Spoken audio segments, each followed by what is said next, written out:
el Salmo 16. Empieza el salmista: guárdame, oh Dios, porque en ti he confiado. Y después el segundo verso dice, le habla a su alma: oh alma mía, dijiste a Jehová, tú eres mi Señor. No hay para mí bien fuera de ti. Este salmo habla de la confianza en Dios, de nuestra relación con Él y de la cercanía que todo creyente debe tener con Dios. Podemos llamarnos cristianos, podemos venir el domingo a la iglesia, pero nuestro corazón no estar confiando en Él. Nuestro corazón estar apoyado en otras cosas, a veces en los bienes que tenemos, o la cuenta del banco, o el apoyo de las personas, pero no estar realmente apoyados en Dios. Y conscientes de que Él es el que nos guarda, que no somos nosotros los que nos guardamos a nosotros mismos. Y no solamente a nosotros, sino a todos los seres queridos que nos rodean, nuestra familia. A veces como padres pensamos que nosotros protegemos a nuestros hijos, que nosotros les guardamos o impedimos que les suceda algo malo. Pero la verdad no es esa. La verdad es que tanto ellos como nosotros necesitamos ser guardados por Dios. Él es el que nos tiene que guardar. Guárdame, oh Dios, porque en ti he confiado. Cuando nuestro corazón se apoya en Dios, es como si llamara su atención. Dios nunca se descuida cuando nos guarda. Cuando tú le das algo a Dios, Él no lo pierde, no lo hace caer, no se lo roban. A nosotros nos pasan cosas chistosas, bueno, a veces son graves. Cuando algo está en tu mano y en 5 minutos ya no está, y no sabes dónde lo has dejado, ¿no? Y tienes que buscar de nuevo toda la casa para encontrar una llave, tal vez tu celular. Llámame porque no sé dónde lo he dejado. Cosas frecuentes en nuestra vida, ¿no? Una vez estábamos en un restaurante en Estados Unidos y estábamos yendo al aeropuerto y comimos, y por humanidad dejé mi billetera en la charola. Me di cuenta cuando llegué a la gasolinera y quería poner gasolina y no tenía tarjetas de crédito, dinero, todo. Pensamos que lo habíamos dejado en la casa donde estuvimos alojados, volvimos a esa casa, pero no había. Qué triste es cuando ni siquiera te das cuenta que has perdido algo ese rato, ¿no? Te das cuenta después. Y bueno, hemos logrado volar igual y ¿no? Cancelar las tarjetas, en fin. Pero a Dios no le pasa eso. Cuando alguien confía en Dios, puedes saber que Él no te va a soltar. Puedes saber que su mano, tu vida está en su mano, que nada te va a separar de Él. Y a veces Dios permite que pasen cosas en nuestra vida, aún estando en su mano. O sea, no es que a los cristianos nunca les pasa algo inesperado, negativo, en fin. Tenemos problemas igual que toda la gente en este mundo, pero estamos en su mano. Y lo más importante, Él está con nosotros y no nos va a dejar. Quisiera recordarles una escritura que está en Juan, en el Evangelio, en el capítulo 10.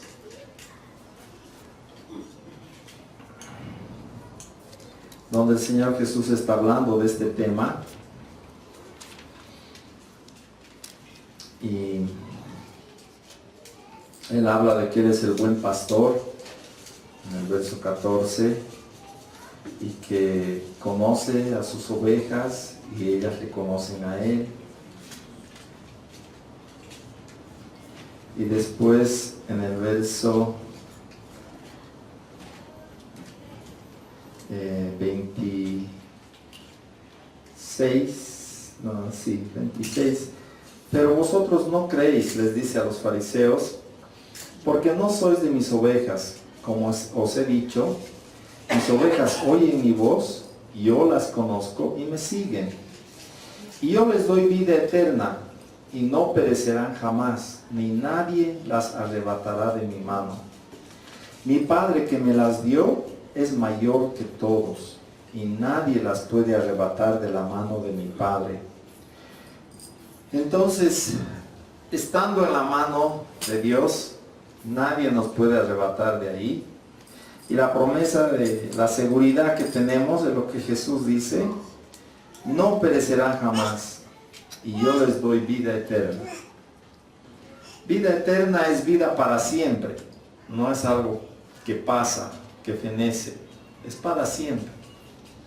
Y nuestro corazón puede apoyarse en esa confianza, de que Dios está con nosotros para siempre, no nos suelta. Y cuando confiamos en Él, le estamos diciendo, Señor, aquí está mi vida en tus manos. No nos va a soltar, pero más que Él, nosotros necesitamos el recordatorio de que cuando confiamos en Él, Él no nos va a soltar. Nunca nos va a soltar. No importa qué circunstancias atravesemos, le podemos decir, guárdame porque en ti he confiado. Le habla a su alma, le dice, alma mía, dijiste a Jehová, tú eres mi Señor, no hay para mí bien fuera de ti. Yo creo que en todas nuestras vidas, en cada uno de nosotros ha llegado un momento donde le hemos dicho, tú eres mi Señor. ¿No? Un momento de nuestra entrega, de nuestra conversión. Y ahora la pregunta es, ¿cuál es el bien para nuestro corazón? El salmista le dice a Dios, no hay para mí bien fuera de ti. Pero si nos preguntamos honestamente, ¿cuál es el bien que estamos guardando en nuestro corazón? Lo que nosotros consideramos que vale la pena, que es bueno. Si es cualquier otra cosa que no sea Dios, aunque sea un enamorado o enamorada, esposo, esposa, hijo, hija, es una idolatría. Porque no estamos amando a Dios encima de todas las cosas. Es parte de la creación. Y nuestro llamado es amar al Creador y no a la creación. Tenemos que amarle a Él. No hay para mí bien fuera de ti, le dice. Y cada momento en nuestra vida necesitamos hacernos esta pregunta. ¿Cuál es mi bien? Especialmente cuando las circunstancias son adversas. Especialmente porque cuando tenemos un problema, ese problema tiene la tendencia a agigantarse, a parecer tan grande que nos va a nublar la luz, que nos va a hacer tambalear, que nos va a sacudir. Ahí tenemos que pensar, ¿cuál es mi bien? No hay para mí bien fuera de ti. Todas las cosas de esta tierra entran en perspectiva cuando pensamos así. Tú, Señor, eres mi bien. Y fuera de ti no hay otro. Tú eres el máximo bien que yo tengo. El verso 3 es el título de esta prédica. Dice, pero el título es toda su complacencia. El Señor dice, es como una respuesta de Dios a los primeros dos versículos. Para los santos que están en la tierra y para los íntegros es toda mi complacencia. Algunos teólogos, comentaristas de la Biblia interpretan este versículo como que el salmista lo estuviera diciendo. Pero si vemos otras partes de la Escritura, hay lugares donde Dios dice esto mismo, que su complacencia, el gusto de Dios, está en los santos y los íntegros que habitan en esta tierra. Noten que no habla de los que están en el cielo, habla de los que están en este planeta todavía. Todos vamos hacia el cielo, a la presencia de Dios, pero mientras estamos acá, ¿cómo está nuestra vida? O sea, ¿cómo es que vivimos? ¿No? ¿Es nuestra vida una vida de santidad? ¿Una vida de integridad? ¿Una vida que está siendo clara, sincera delante de Dios? ¿O estamos todavía manteniendo alguna fachada? Estamos actuando de manera que nos mostramos de una forma, pero realmente nuestro corazón actúa de otra manera, piensa de otra manera. Dios ama la integridad, la verdad en lo secreto. Que nosotros vivamos de la misma manera cuando estamos a solas que cuando estamos delante de gente. De la misma manera cuando estamos en casa que cuando estamos aquí en la iglesia. El Señor ama esa integridad. Y este es un pensamiento que ha estado en el corazón de Dios siempre. No está empezando en un momento dado. No es una cosa temporal. Es más bien la razón por la cual Dios nos ha creado. Es la razón por la cual Dios nos ha traído a este planeta. Es la razón por la cual Dios ha enviado a su Hijo a la cruz. ¿Cuál es esa razón? Estar con nosotros, tener comunión íntima con cada uno. Que delante nuestro Él esté y delante de Él estemos nosotros. Esa es la razón por la que nos ha traído. Les voy a leer unas escrituras que están en Éxodo, capítulo 19.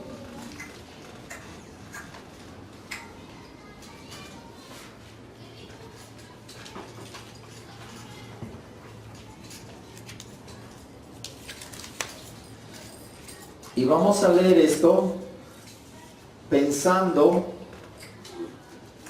en ese propósito eterno de Dios. Este es el momento en que los sacan los judíos de Egipto con las 10 plagas, ustedes se acuerdan. Parte el mar por medio de Moisés y los trae a un lugar en el desierto de Sinaí, donde les hace acampar y Él les habla desde un monte.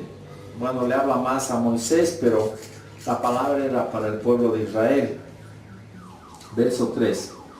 Y Moisés subió a Dios, y Jehová lo llamó desde el monte, diciendo: así dirás a la casa de Jacob, y anunciarás a los hijos de Israel: vosotros visteis lo que hice a los egipcios, cómo os tomé sobre alas de águilas, y os he traído a mí.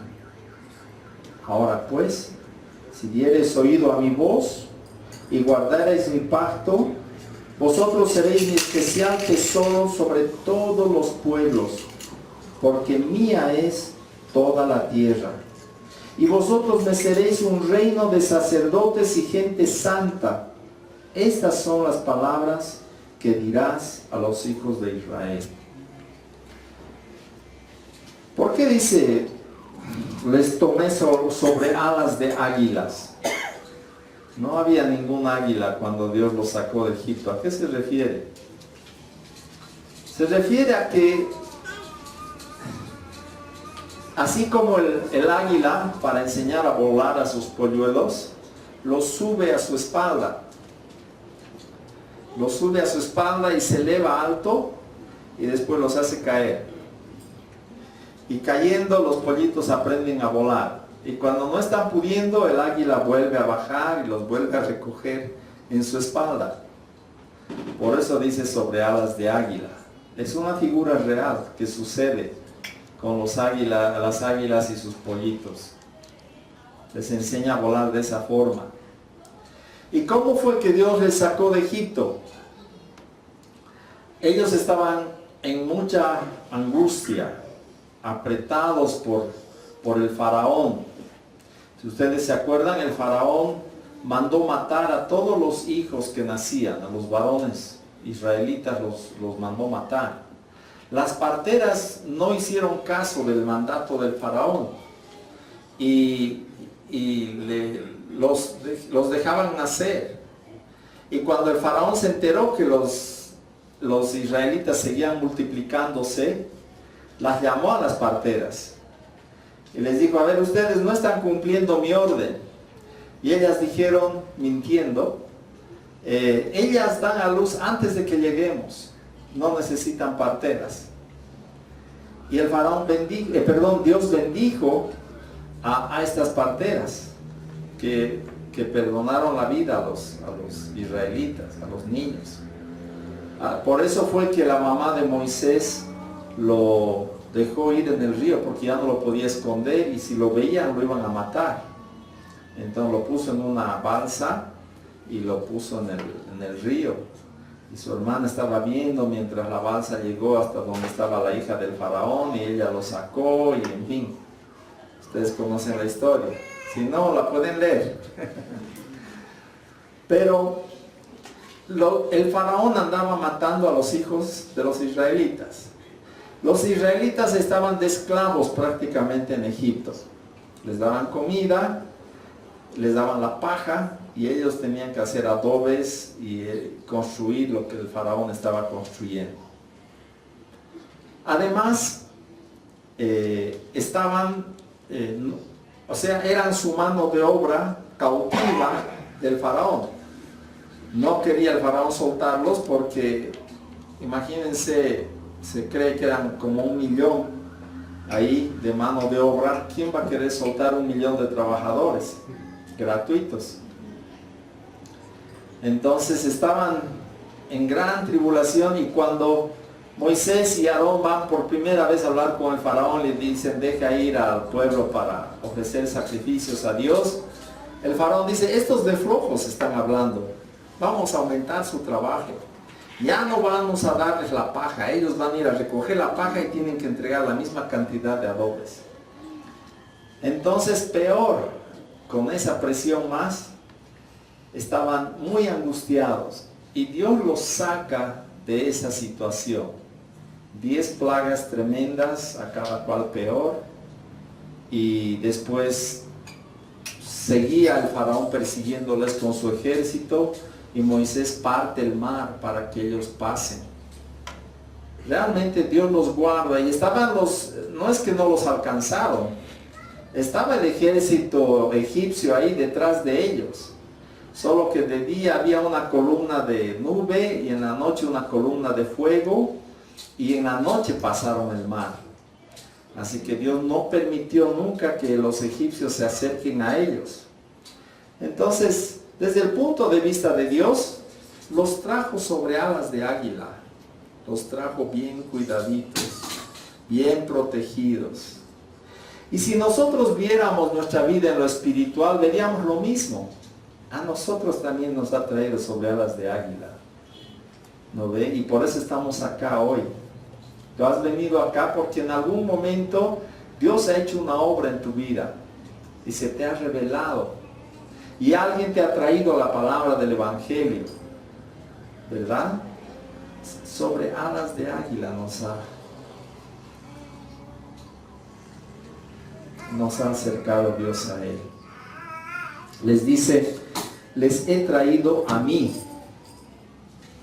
Ahora pues, si dieren oído a mi voz y guardaren mi pacto, ustedes serán mi especial tesoro sobre todos los pueblos, porque mía es toda la tierra. ¿Qué es un especial tesoro? ¿Qué haces con un especial tesoro? No lo vas a guardar en el depósito, ¿verdad? Un especial tesoro lo estás mirando todo el tiempo. Estás viendo que esté ahí delante de ti. Y cuando te alejas por un momento, sales de tu casa o algo, estás pensando en volver para ver tu tesoro. no te olvidas de que tienes un tesoro, ¿verdad? Yo no sé qué sería un tesoro para ti, un tesoro especial. ¿Lo dejarías fuera de tu alcance algún rato? ¿Te lo olvidarías en algún lugar? ¿Le confiarías a otra persona para que te lo cuide? Ahora, Dios podría tener, imagínense, todos los tesoros de este planeta, del universo, pero su especial tesoro son personas. No es como el mundo, la gente del mundo dice que nosotros, que los seres humanos hemos sido creados al mismo nivel que, digamos, los animales o las plantas. Tenemos algo de especial, pero somos parte nomás de su creación. No es verdad eso. Dios tiene un deleite especial con las personas, en su comunión con nosotros. Por eso nos ha dado la capacidad de entender las cosas. Nos ha dado la capacidad de leer y nos ha dado su palabra escrita. Nos ha dado la capacidad de pensar y entender sus pensamientos. Nos ha dado la capacidad de comunicarnos con Él. Si se ponen a pensar, cada persona tiene la libertad, la capacidad de generar sus propios pensamientos. Y eso es algo de Dios, es una semejanza de Dios. El Señor ha pensado las cosas y las ha hecho, las ha hablado. Todas esas son capacidades. No tenemos capacidad de crear, digamos, pero sí tenemos capacidad de crear pensamientos, ideas, de escoger la actitud que vamos a tener hacia Dios. Él nos ha dado esa libertad a cada uno. Y Dios no nos obliga. No nos obliga. Hay castigo, pero hay libertad. ¿No? Hay libertad. El castigo es por el juicio final. ¿Qué has hecho con tu vida mientras has estado acá? ¿No? Los que estamos en Cristo hemos sido librados de ese juicio y de ese castigo eterno. Pero a nosotros se nos ha dado la libertad de escoger cómo vamos a pensar de Dios, cómo nos vamos a relacionar con Él, hasta qué punto vamos a acercarnos a Él. ¿Hay un límite? Les pregunto, ¿hay un límite para acercarnos a Él? ¿Hay algún punto donde Dios diga, hasta aquí nomás, más allá ya no te me puedes acercar? No hay. Entonces, ¿por qué unos se acercan más que otros? Yo tengo 3 perritos en mi casa. Y una es la cría de otra. Y esa cría tiene una tendencia a asustarse y mantenerse, es bien recelosa. Las otras 2, muchas se acercan con toda confianza. Ningún recelo, parece otra raza, pero esa es bien recelosa. La diferencia entre unos y otros es solamente nuestra decisión. ¿Qué haces tú cuando tienes tiempo a solas, digamos? ¿Qué haces cuando despiertas en la mañana? O cuando estás para dormirte en la noche. O cuando estás en algún lugar quieto, sin hacer nada. ¿Qué haces con tu mente? ¿Dónde van tus pensamientos? ¿Te dispones para orar, para hablar con Dios? Lo primero que deberíamos hacer en la mañana es alabarle, adorar a Dios. Igual en la noche, antes de dormir. Deberíamos poder exaltar a Dios, darle gracias por todo lo que nos ha dado en el día, todas sus bendiciones.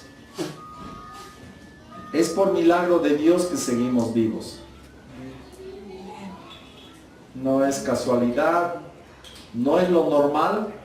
Lo normal sería que siendo rebeldes contra Dios y siendo pecadores, en su justicia Dios nos juzgue y nos mande al infierno.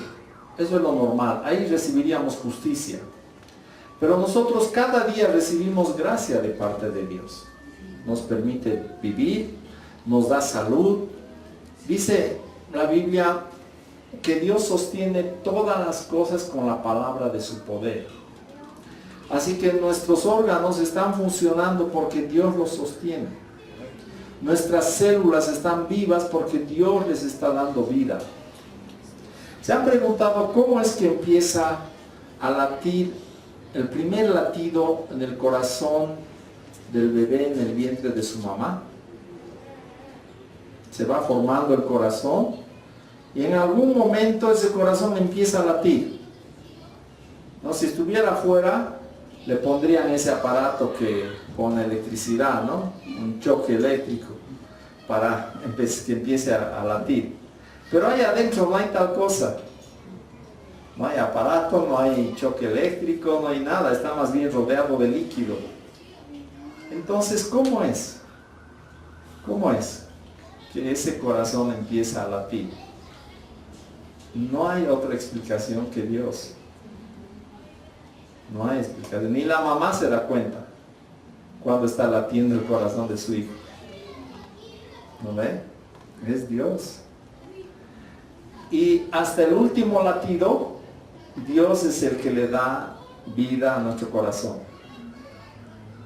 Nosotros no lo podemos parar, no lo podemos hacer latir. ¿No? Cuando alguien está mal, le pueden tratar de revivir, pero al final la última palabra la tiene Dios, si va a vivir o no. No sé si han visto esta película, El poder de la cruz. Muy buena película. Muy buena película. Yo les aconsejo ver esa película. El poder de la cruz. En esa película, un hombre está, bueno, un hermano está con cáncer en el pulmón. Y claro, la enfermedad lo deteriora hasta que al final ya está muriendo en el hospital y una muchacha va a acompañarle, que recién lo había conocido. Él les presta a ella y a su hija les presta su casa para que se alojen. Muy bonita la película. Al final este hombre se muere ahí en la clínica. Se muere y un médico que era ateo completamente viene y certifica que está muerto y firma el certificado de defunción. A tal hora, ¿qué hora era? La enfermera también era cristiana, le dice la hora, anota y ya. Se acabó. Y está muerto ahí, el muerto, los aparatos siguen conectados, pero ya no vive, ya no respira, no late su corazón, apagan la máquina. Y pasan unos minutos, unos 10 minutos, y de repente despierta el muerto. Empieza a respirar, y lo más interesante, sin cáncer, curado. Entonces la enfermera va corriendo y lo trae otra vez al médico. Le dice, mire lo que ha pasado. Y el médico lo examina y realmente está respirando normal, está tranquilo, está bien. Y él acaba de firmar su certificado de defunción. Y aún así, el hombre no cree. No cree que es un milagro. Viéndolo, no cree. Entonces, Dios realmente es el que nos ha concedido a nosotros creer. Es una obra espiritual de Dios. Ustedes saben, el estado en que está una persona sin Dios es un estado de rebeldía, es un estado de muerte espiritual, es un estado donde el corazón está endurecido, donde estamos siendo independientes de Dios, no lo vemos por ningún lado, y estamos como peces en el agua con nuestro pecado. Estamos tranquilos, pecando y viviendo para nosotros mismos. Y nadie piensa dos veces. Podemos pasar esta vida entera sin pensar en Dios. Ni siquiera una vez. ¿No? Podemos pasar. Pasamos, tomamos su agua, respiramos su aire, comemos su comida, porque dice que Dios es el que da los frutos, no salen solos.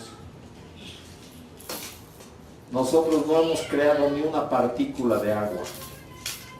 El único creador es Dios. Podemos transformar juntando cosas, pero el único creador de la nada es Dios, que ha creado de la nada todo lo que existe.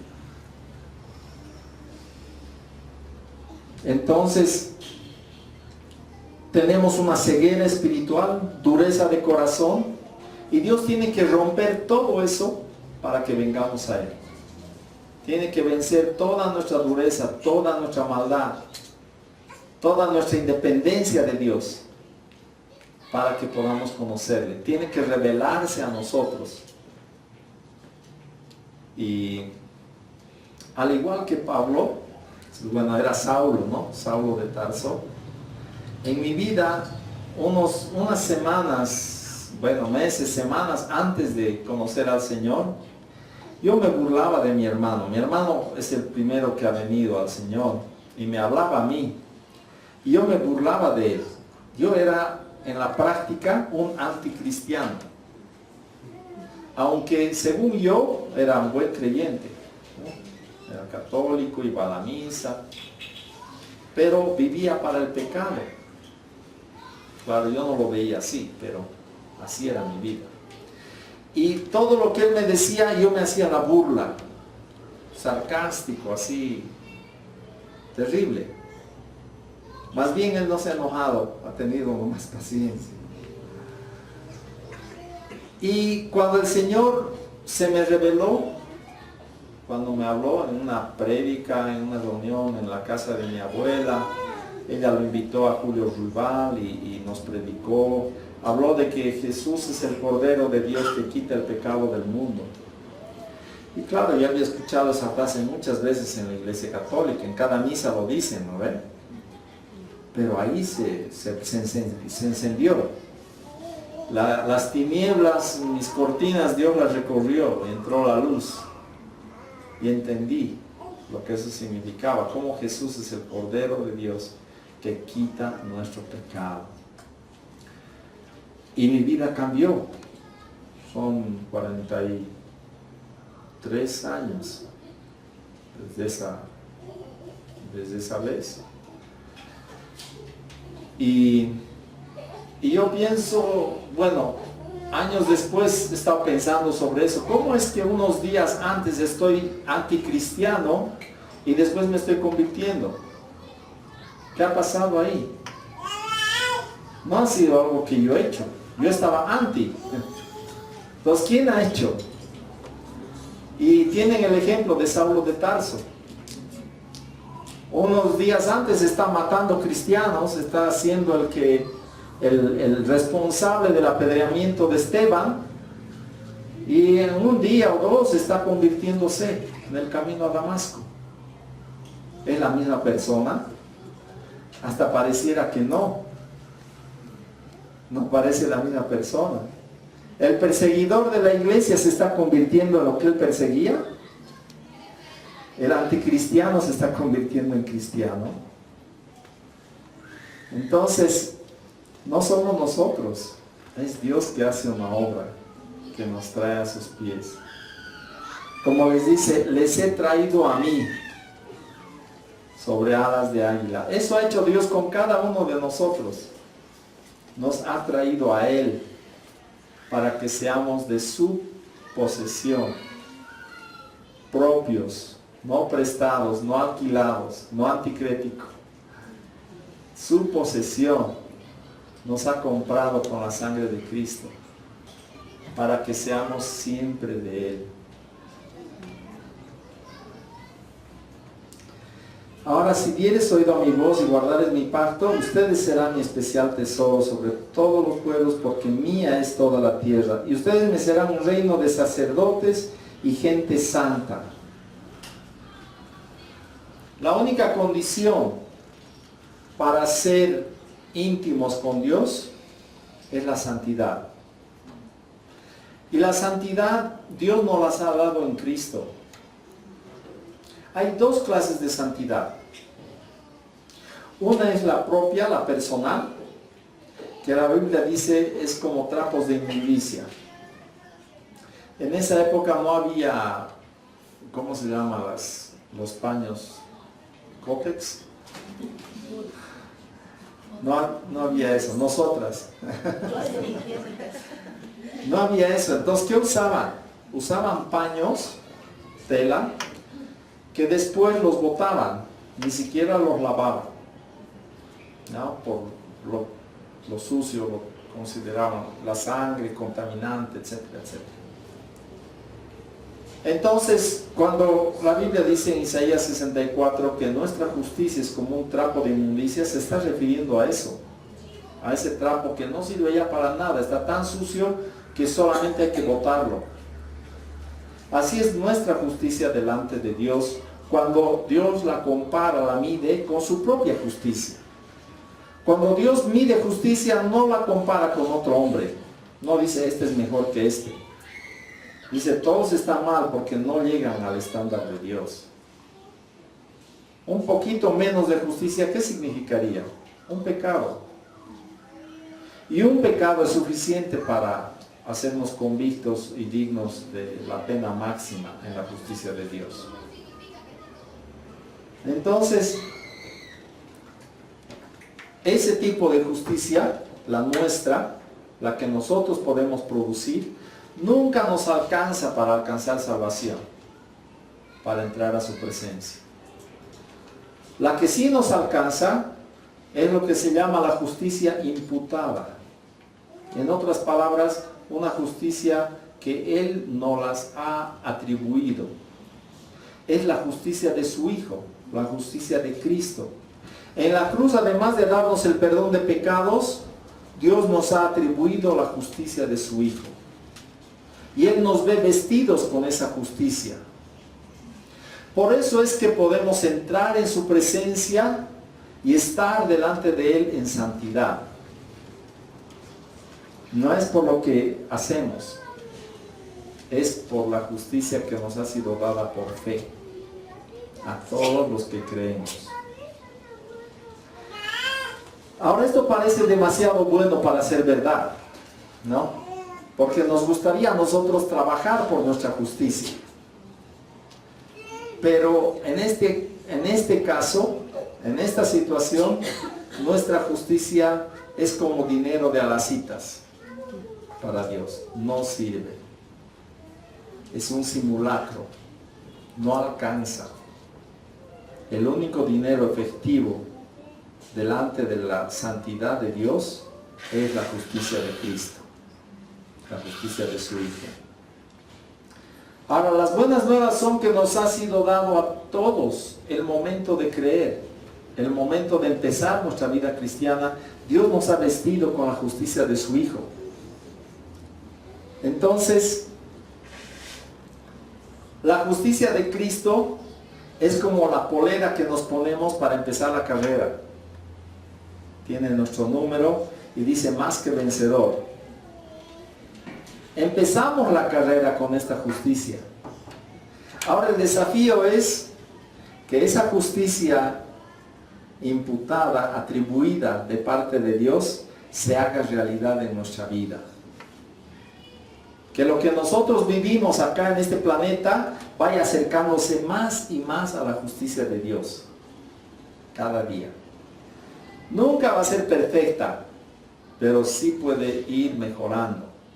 Y la buena nueva, Dios no nos mira con una actitud de juicio a nuestra justicia, porque en Cristo ya nos ha declarado libres, justos, perfectos. Entonces mira nuestra justicia como un papá mira a su hijito cuando está aprendiendo a caminar. Aunque el papá sea el mejor deportista del mundo, corredor de maratones, etc., cuando da su primer paso el hijito, el papá igual se va a emocionar. ¿No ve? ¿O ustedes creen que le va a decir, ¿cómo estás caminando tan mal? Tienes que aprender a correr bien como yo. ¿Será? No, se va a alegrar con un pasito que dé. ¿No ve? ¿O qué tal el hijo de un eximio pianista? Cuando su hijo tiene 5 años y toca los politos apenas, ¿ustedes creen que le va a reñir? No, se va a alegrar con que dé los primeros pasos o toque sus primeras teclas. Dios nos mira así. Aunque sea un poquito de nuestra parte que pongamos para andar en santidad delante de Dios, Él se complace con eso. Le agrada. Le agrada. No nos sirve para alcanzar salvación, pero nos sirve para complacer su corazón. Por eso nos llama a ser santos. Tiene que ser gente santa, consagrada. Santo es consagrado, entregado a Dios. Les voy a leer otra escritura en Deuteronomio 7:6. Deuteronomio 7:6. Dice, porque tú eres pueblo santo para Jehová tu Dios. Jehová tu Dios te ha escogido para hacerle un pueblo especial, más que todos los pueblos que están sobre la tierra. Y si leen versos antes y después de esta escritura, Él les dice, no porque ustedes sean mejores que ellos, porque ustedes eran el pueblo más insignificante de la tierra. No es por virtud propia que Dios te ha escogido. No es porque tú eras la gran cosa. Es porque Él ha escogido amarte aún sin que tú lo merezcas. Y ha escogido derramar su gracia sobre tu vida. Lo mismo que pasó con ellos. Y esta escritura más, 1 Pedro 2, 9 al 10. 1 Pedro 2, 9 al 10. Dice, mas vosotros sois linaje escogido, real sacerdocio, nación santa, pueblo adquirido por Dios, para que anunciéis las virtudes de aquel que os llamó de las tinieblas a su luz admirable. Vosotros que en otro tiempo no erais pueblo, pero que ahora sois pueblo de Dios. Que en otro tiempo no habíais alcanzado misericordia, pero ahora habéis alcanzado misericordia. Entonces, otra vez, la palabra nos da un resumen. Linaje escogido, real sacerdocio, nación santa, pueblo adquirido por Dios. ¿Qué significa? Él se ha comprado. Él se ha comprado este pueblo. ¿Cómo? Con la sangre de Cristo. Nosotros somos parte de ese pueblo. Somos de su propiedad. Comprados con la sangre de su Hijo. Por eso, y todo esto ha hecho Dios para que entremos en intimidad con Él. Porque Dios tiene su deleite en la comunión con sus hijos. Ahí está su complacencia. Los santos que están en la tierra y los íntegros, es toda su complacencia. Nosotros nos complacemos en parte en una cosa, en otra parte en otra cosa, ¿no ven? ¿Te complaces en chocolate? ¿Te gustan los postres? ¿El helado? ¿Te gusta también un buen asado? ¿En cuál te complaces más? ¿En una buena comida o en un buen postre?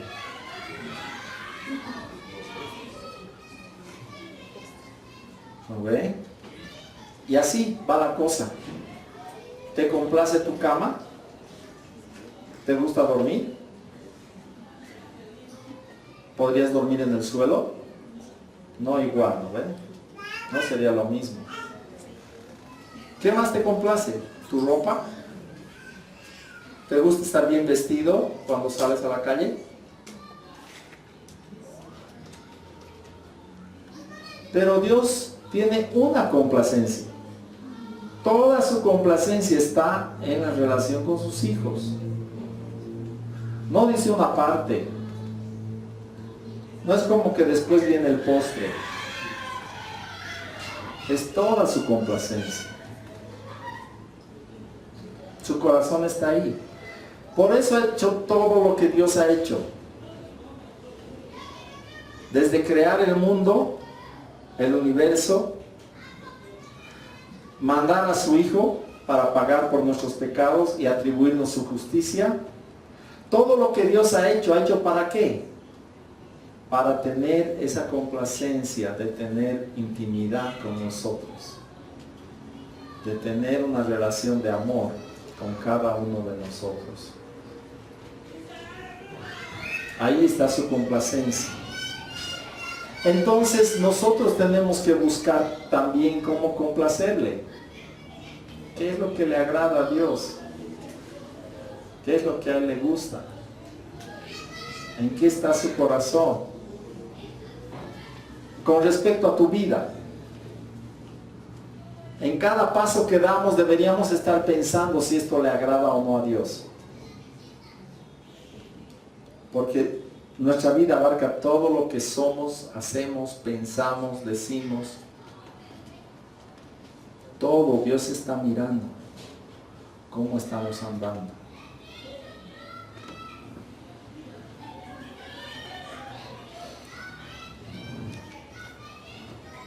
¿Hasta qué hora normalmente es la prédica? Hasta que Dios quiera. ¿Sí? Puede que sea un poco más larga hoy. El verso 4 es el contraste del Salmo 16. El verso 4 es el contraste. Se multiplicarán los dolores de aquellos que sirven diligentes a otro Dios. En el ser humano hay una diligencia para buscarnos ídolos, ¿no? Y a veces el literal en este verso dice aquellos que corren detrás de otros dioses. Nuestra tendencia humana natural es así. De cualquier cosa nos hacemos un ídolo. Y la idolatría no consiste en que nosotros gustemos de cosas buenas. La idolatría consiste en que gustemos demasiado de ellas. Por ejemplo, yo puedo tener el deseo de ser respetado. ¿Es algo bueno o malo? Es bueno. ¿No ven? Que mi familia, mis hijos me respeten.